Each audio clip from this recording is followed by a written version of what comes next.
everyone. Thank you so much for joining us today.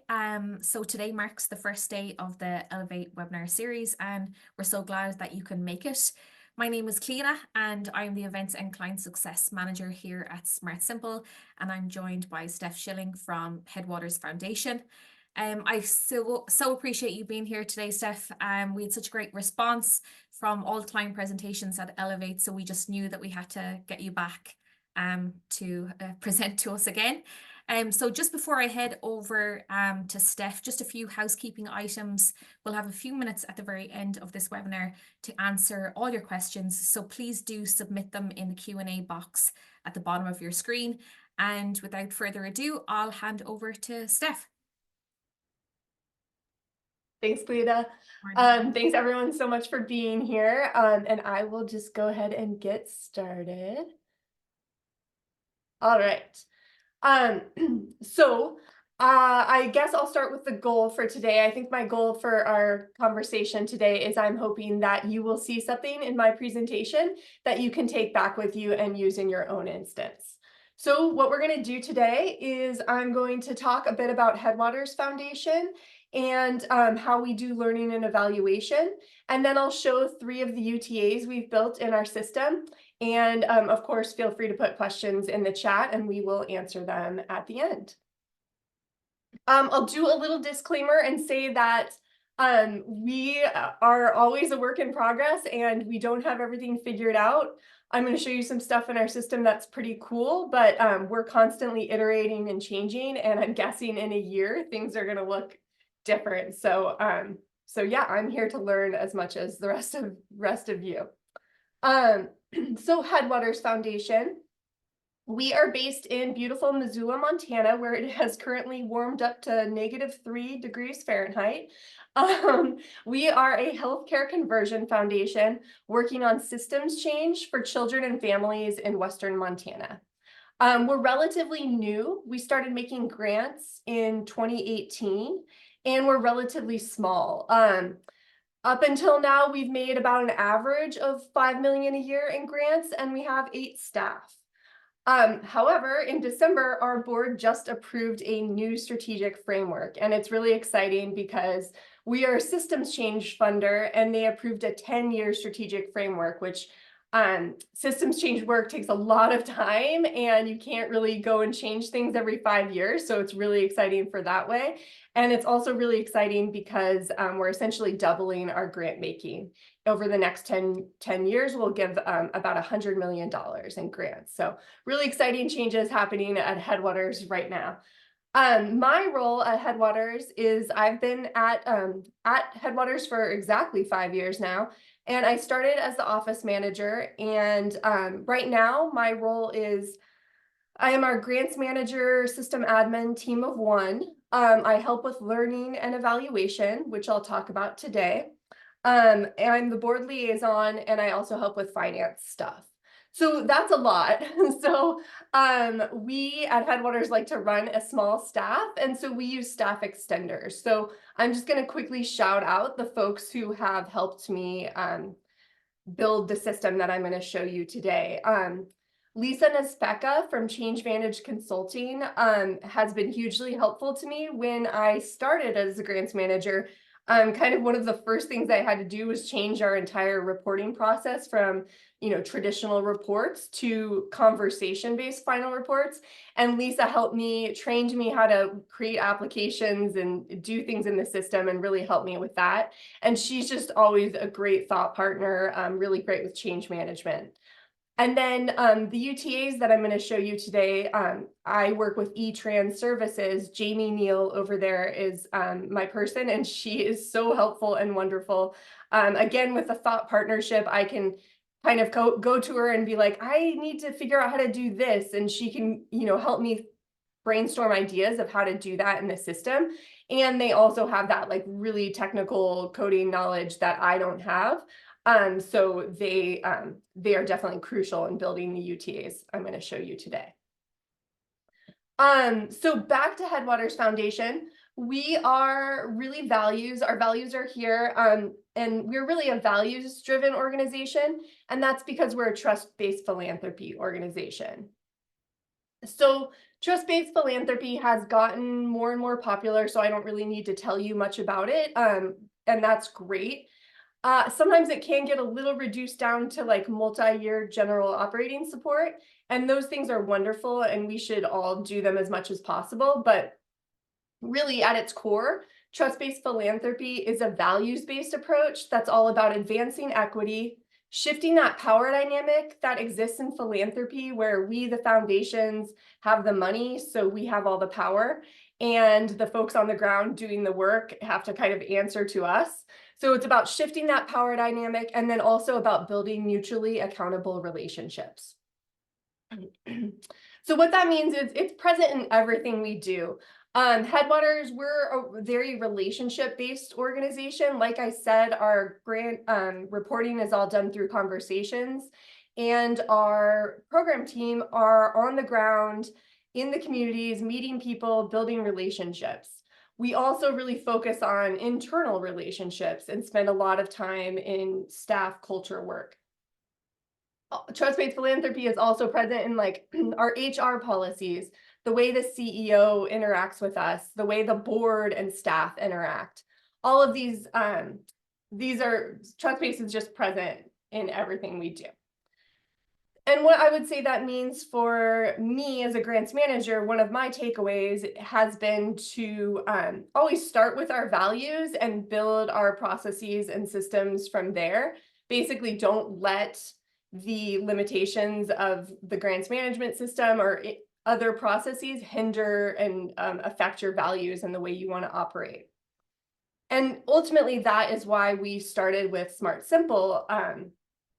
We've been with SmartSimple since the beginning because they were the only grants management software provider that allowed us to think more expansively and kind of focus more on the relationships and less on compliance and the grant, but allowed us to like kind of think about all of the work as a whole and how we could track that in the system.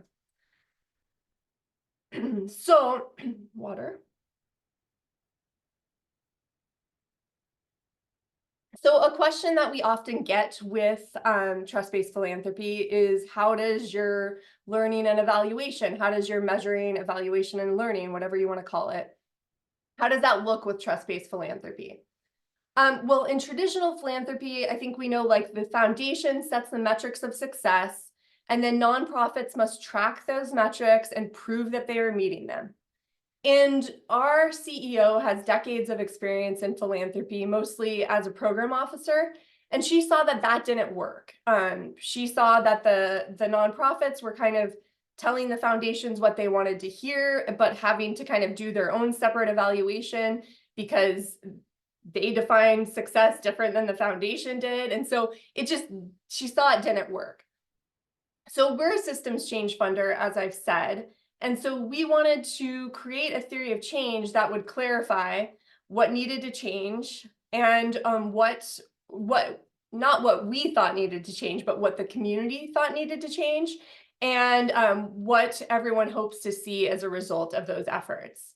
So we did that a little bit differently than usual. We started in the community. So we had consultants help us. They went out into the communities that we serve and talked to folks and asked them things like, what does success look like for you? What kind of changes do you want to see in your community? What do you need from a foundation? And then we took all that we heard and came back, and then from there created our theory of change. So this is it, but please don't try to read it. It's a lot is going on. I'll just kind of describe it really quickly. Basically on the left is like how and why we work in that pink and red. And then in the center in that circle, that's what we heard from the community. This is the outcomes that they hope to see from our work in Western Montana. And in the center, you can see is that increased capacity and leadership for systems change. So like, basically, the nonprofits told us, if we don't have the capacity and the leadership and we're not able to pay our folks, we can't do anything else. Like, we have to focus on survival first. And so that's why that is in the center. And that's, one of the major things we do is increase capacity for these organizations. And then other things that they wanted to see were things like stronger relationships and coordination between orgs from different sectors. underrepresented voices engaging in policy advocacy. They wanted to see more funding, of course, for social determinants of health in Western Montana. Things like that. And then at the bottom, you can see everything is built on that bedrock of trust-based philanthropy and partnerships. And then over on the right in the orange is, we hope over time to contribute to an increase in health equity in Western Montana. That's why we're doing this.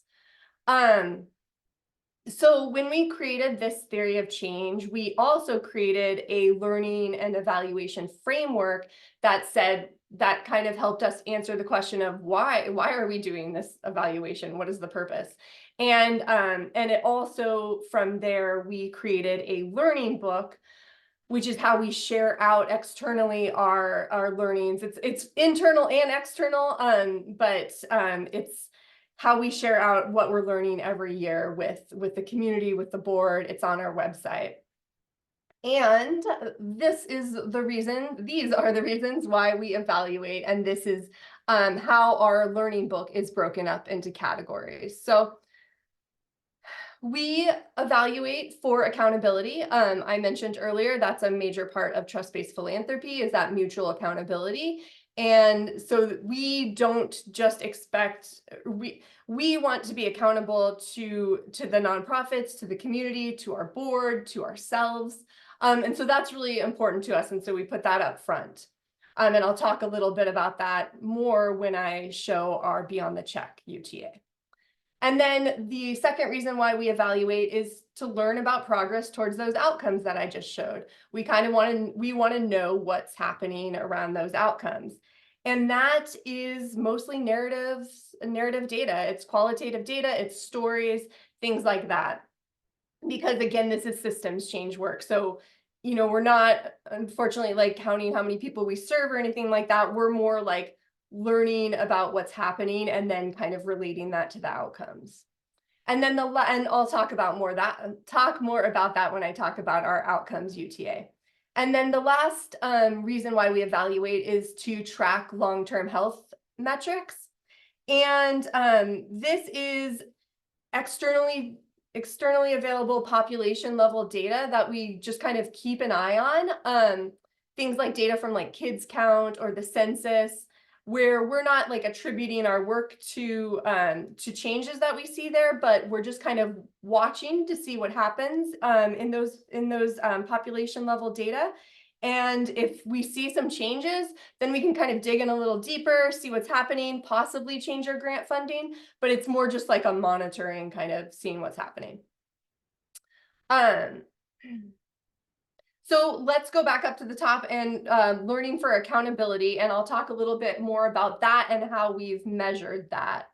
So this is, again, a big part of trust-based philanthropy. Here's a great quote from BI3, just talking about how mutual accountability is present in trust-based philanthropy. So this is all about us living our values. And if we're in relationship with grantees, we want to be responsive to their needs. We want to make sure we're doing what we say we do. One of the things that we say we do is provide support beyond the check. This is like a fundamental part of trust-based philanthropy, is providing support beyond the check to grantees. And so if we're going to say we're going to do that, we were like, we should probably be tracking this, and because this is a way we can be accountable. This is data we can track. And so we started tracking it. We started an Excel spreadsheet and just kind of tracked it for a year, and just to see what folks were doing, what staff were doing as far as beyond the check work. And after a year, we all got together and talked about it and decided that this is something we want to continue tracking. And so we built a UTA in SmartSimple, and I will show that now.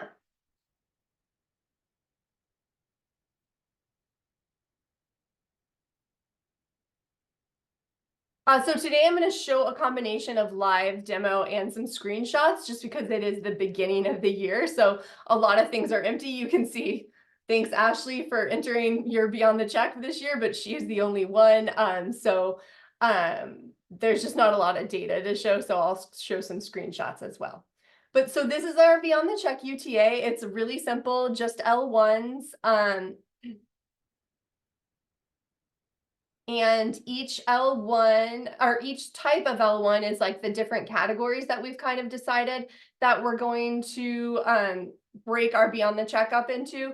So these are things like hosting convenings and meetings, putting on meetings for other funders to get together to hope in the hopes that we increase that funding available for social determinants of health in Western Montana. Or last year we put on a workshop for grantees. We flew in a guy from Philadelphia, and he did this really great workshop on narrative change, on teaching folks and us how to work with narrative change. Also, our CEO is always meeting with nonprofits to talk about things like board management, or introduce them to other funders, or help with leadership, things like that. Other things like we share tools like spreadsheets. Our CFO is kind of a genius when it comes to Excel. And so we share some spreadsheets, like financial stuff that we've created with grantees.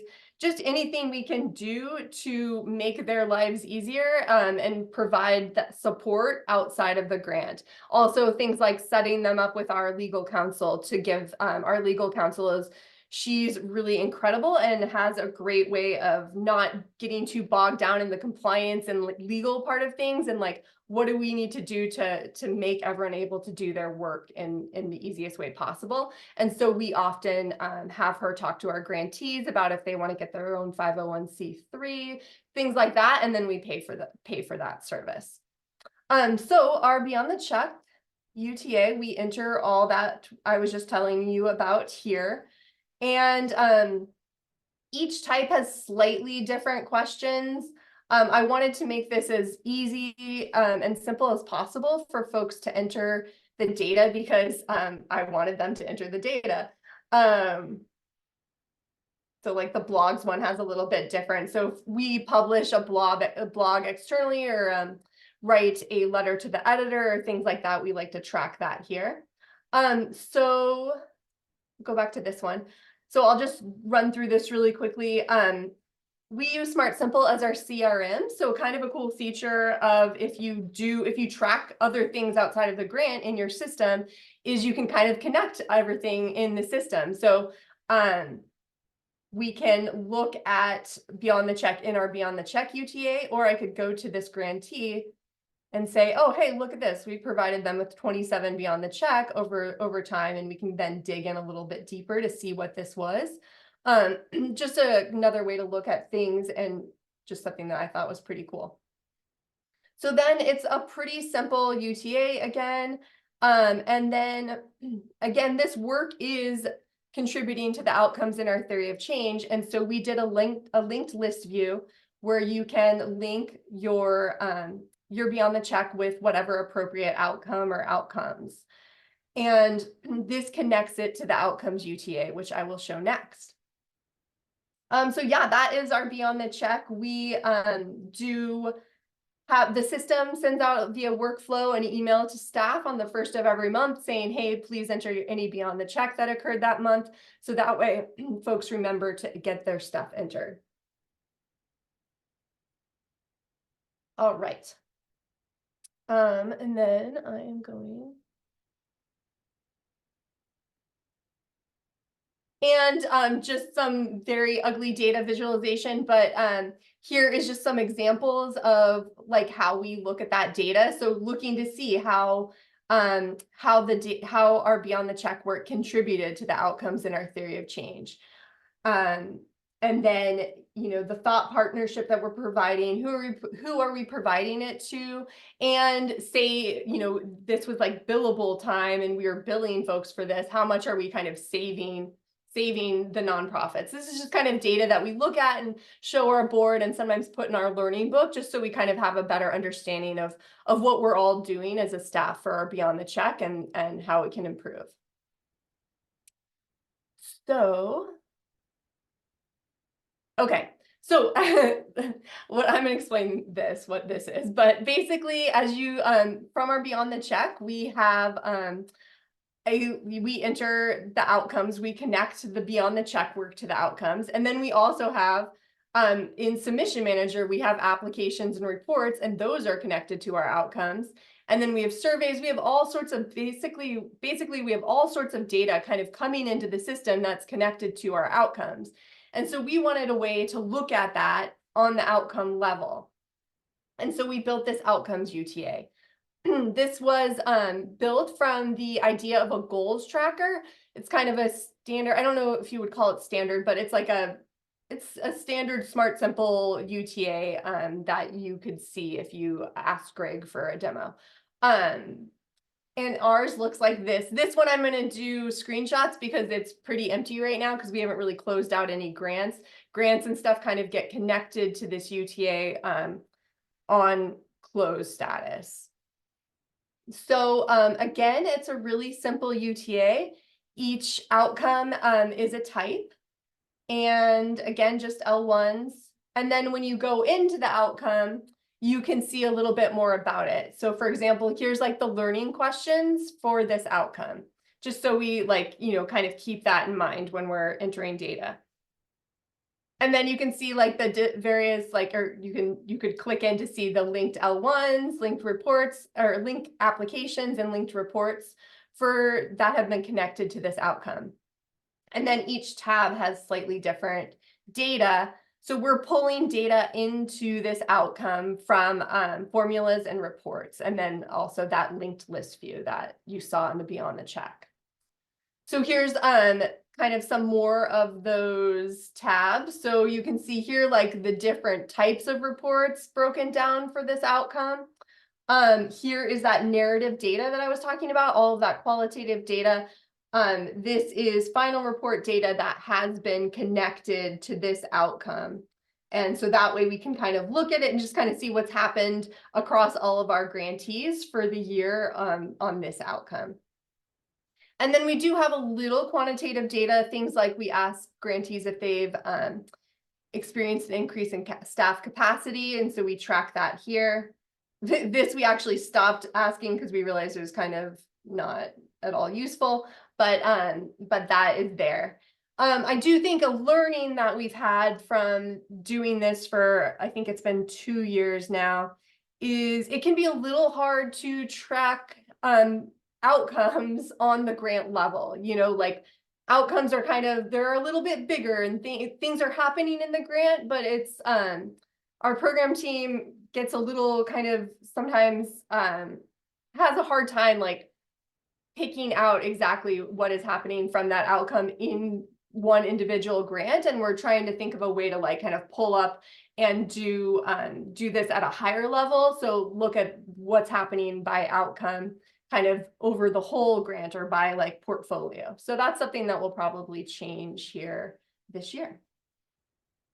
And then we have, this is our learning book dashboard. We love a dashboard, and a lot of this data just goes right into that learning and evaluation data book that we put out every year. So, and it tracks it obviously throughout the year. So you can see it just rolls up the Beyond the Check, kind of some standard things you would expect to see. And then it tracks how many grants were closed in the active year by outcome. We do ask grantees how many dollars they've leveraged from their grant, and we track that here. This dashboard kind of sums it up for us over the year. So yeah, okay, so that is our outcomes UTA. And then the last UTA I'm going to show is our events UTA. And I'm not going to get super into it because I think there's a lot. We got the idea from other great foundations like Montana Healthcare Foundation, Bader Foundation.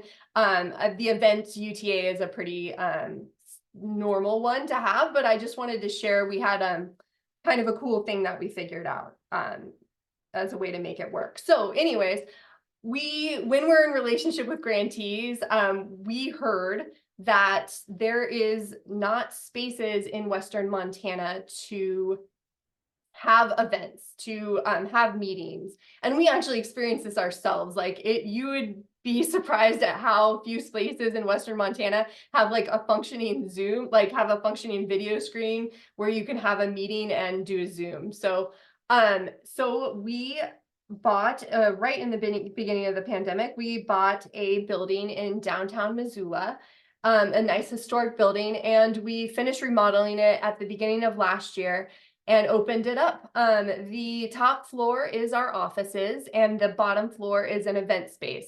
So we wanted to create an event space for nonprofits to use for free that had really excellent technology so folks can Zoom in from anywhere. Another thing about Montana you might not know is it's enormous. To drive like even north to south in the state is I don't even know how many hours. So Zoom is like a really nice thing to have here because the distances are so great. So in our event space, you can kind of see and hear everyone if you're zooming in for a meeting. It has a commercial kitchen. It has a really nice backyard space. So yeah, it's just a great space for grantees and nonprofits to use. And obviously, if we're going to build this and we use SmartSimple as our CRM, the natural place to track what's happening for the events, and so we can see like the impact that it's having is through SmartSimple, right? Like that just makes the most sense. And so I was really excited to build this UTA. But there was like a little bit of a problem, and that was our CFO was insistent that there be a calendar on our website where someone could like just look at a date and see what rooms were available. He didn't want our events manager to just like be spending all of her time like answering calls to like, is it available on April 5th? No. So this was like a requirement. However, SmartSimple doesn't really have like a calendar feature that could do that. And so it was a little sad of a moment for me. Like, all right, we're gonna have to build this in a different program, and it's not going to be connected to the orgs. We're never going to be able to like track it in the way that we would if we were doing it in SmartSimple. But I was able to work with eTrans services and our web developers and find a solution. And that solution is OData. So let me just find.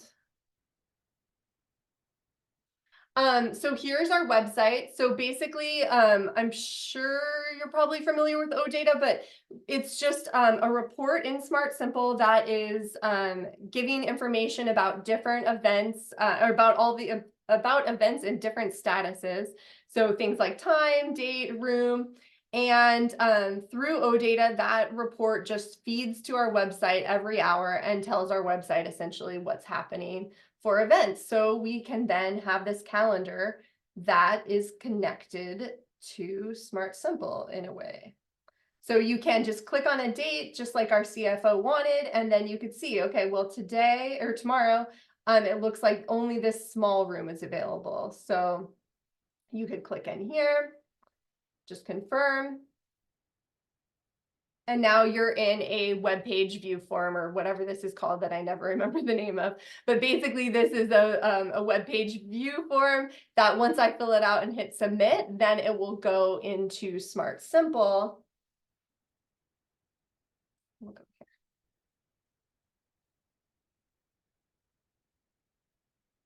Into our event space manager's home portal, and there she can see any inquiries that we're getting, and she can approve and deny as needed. And then folks are able to sign their space use agreement in their SmartSimple portal.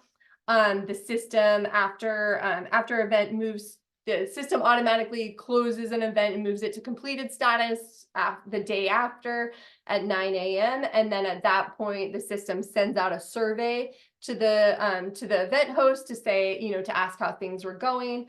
And it's all just in here, which has been really, really great. I'll show you just two things that I also thought were kind of cool that you might be able to use maybe. And this was For example, this previous grantee, we wanted a way for our event space manager to just know, just by looking at this event record, not having to click anywhere else, if this was a previous grantee. So what eTrans Services did is created a formula that looks at the organization and looks at this organization and sees if they have had more than 0 grants, and if they have it, then it's a yes in green, and if it's 0 event or 0 grants, then it's a no. And so that just really makes it really easy for the event space manager to know without looking if it's a previous grantee or not. And then we also wanted something like, in case the grantee or in case the event host trashes the place or something happens and we don't want to have them host an event anymore, then we can do this this little flag here. And what this does is it triggers a workflow. If I hit this, it triggers a workflow that updates a field in the org profile and would set this to no. And then it's in the org profile, and so I could change it back and change it to yes. So I thought that was kind of a cool little feature. And then I will just show you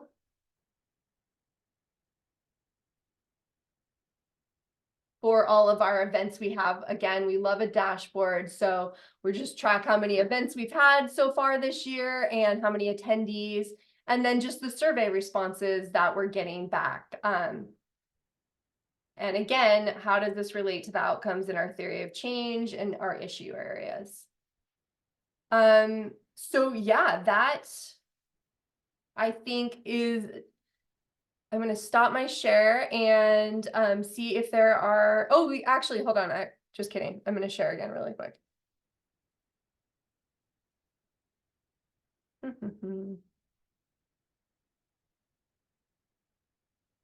Well, just forgive me because I must have ended my slideshow, but I wanted to put my email address here. If anyone is interested, we do have a Slack channel. It's just a great place for SmartSimple users. If you have questions or just want some moral support from other SmartSimple users from all over the place. It's been great. It's really, really helpful. There's some really, really smart people on there. And so just send me an email if you would like, and I would be happy to add you. So now I will stop the share and see if there's any questions. Thanks, Steph. That was great. Thank you so much. And folks, there still is time to get your questions in. I can see there's a few coming in there at the moment, so I'll start with those. But we should get around to everyone. Anyways, so okay. So how do you collect surveys? Is it through SmartSimple as an L2 or anonymously through an outside service like SurveyMonkey? Yeah, both. So yes, we do have a like in the events manager, we have surveys that SmartSimple sends out, and then in like our grants manager, submission manager, at paid status of a grant, we send out a survey that is like just kind of how was this process for you? Was it smooth? Signing the grant agreement, was the application, was all that smooth? So we have that, and then we also do the grantee perception report every 5 or so years, which is like an external survey. So that way we can get like a third party look, and in the hopes that folks will be a bit more candid and really tell us how they feel rather than just like paying them and being like, do you like us? So yes, both. What is the name of the vendor that you work with? Was it eTrend Services? Yeah, eTrans Services. Yeah, they are great as far as like providing the thought partnership, and they can do that technical stuff because I just didn't have it in me to like learn to be a coder. So yeah. How do you generate dashboards in SmartSimple? Oh, golly. I don't I can like edit a dashboard, but I don't know if I can create a dashboard. We need like, Platform solutions for that. yeah, we need someone Maybe, help yeah. with it's Maybe. gonna be in your roles and security, it's your user roles. It's like making a portal, I believe, and then you just for you set your X value and your Y value for your graph. So it's like a lot of different things going in. It's basically like a portal where you have different things coming into the system and you kind of just organize it. I Yeah, can for I can sure. show, yeah. And as well, for those questions as well, please do send over those questions to platformsolutions@smartsimple.com as well. We're happy to take those on board. So please do follow up with us as well. Okay, so how did you decide on what kind of consultants to work with to hear from the community? How do the relationships work to make decisions? Yes, so we used FSG. So to find a consultant to do that, to create like our learning and evaluation framework, we wanted someone who like understood trust-based philanthropy and was able to like kind of think differently and not just do what everyone else does, to just like, let's try something new and see how that works.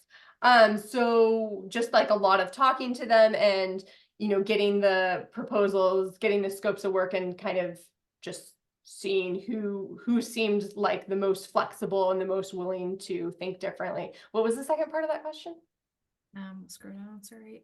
How do the relationships work to make decisions? Oh yeah, like, well, basically, I think I understand what that is asking.